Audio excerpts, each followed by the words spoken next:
আগামী মাসে ঘোষণা হতে যাচ্ছে এবারের ব্যালন ডি'র জয়ীর নাম। ক্রীড়া সাংবাদিকদের ভোটে এই পুরস্কার বিজয়ী নির্বাচিত হয়ে থাকে।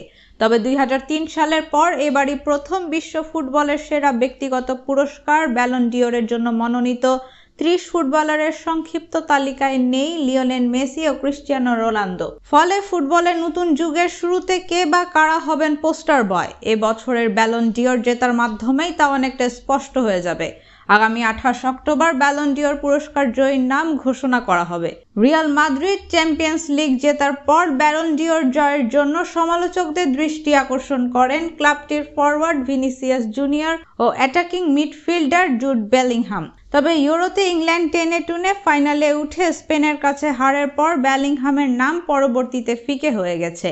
এছাড়া ঘরোয়া লিগে অসাধারণ পারফর্ম করেছেন আরও বেশ কয়েকজন।